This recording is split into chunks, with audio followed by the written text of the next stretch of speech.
도로 한가운데에서 물이 뿜어져 나옵니다.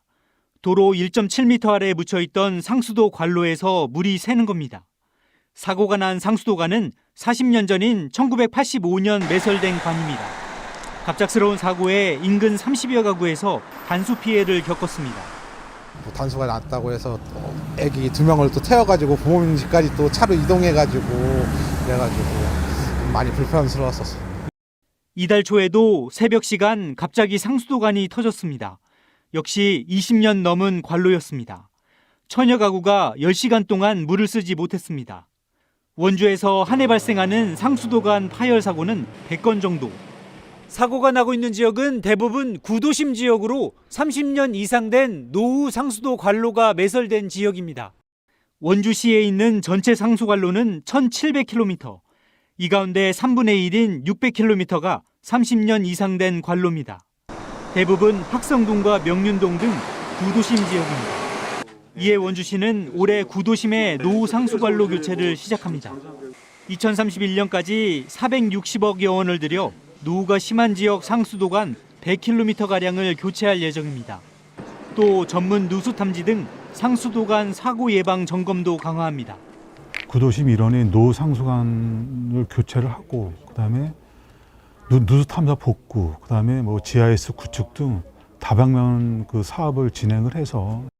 하지만 사업이 완료되는 데는 6년 이상이 걸립니다.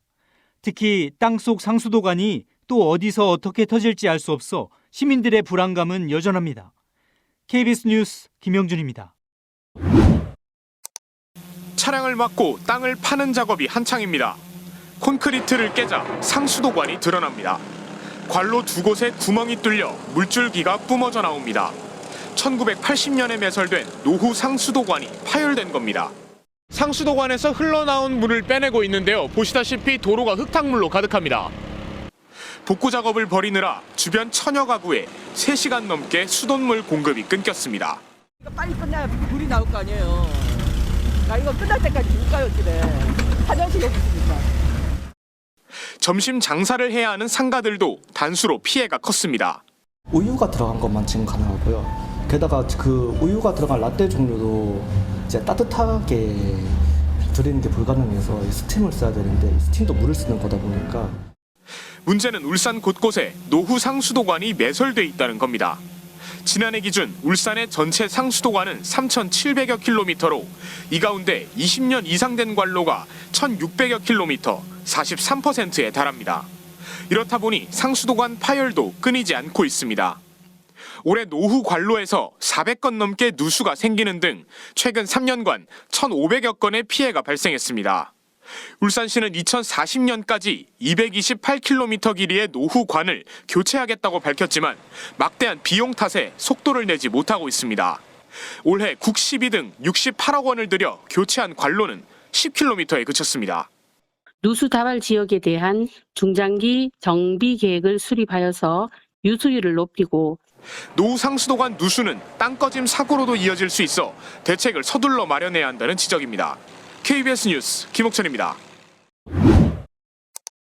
바닥에서 뿜어져 나온 강한 물줄기가 건물 2층 높이까지 솟구칩니다.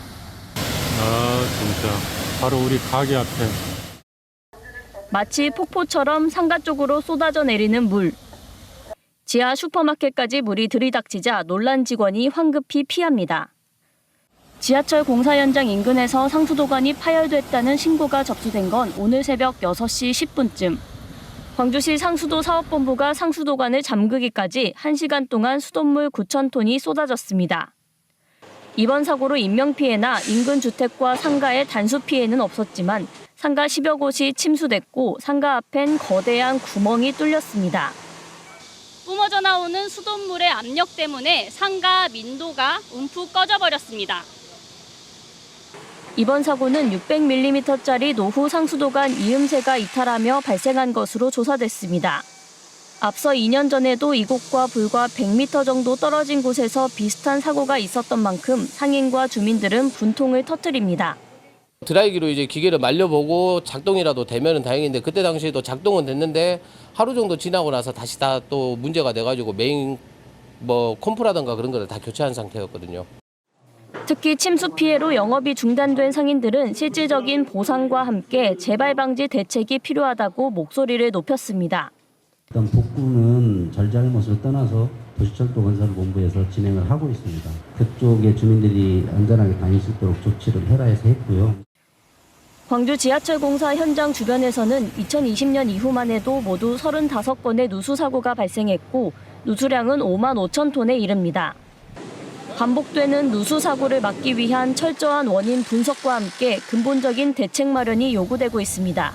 KBS 뉴스 손민주입니다.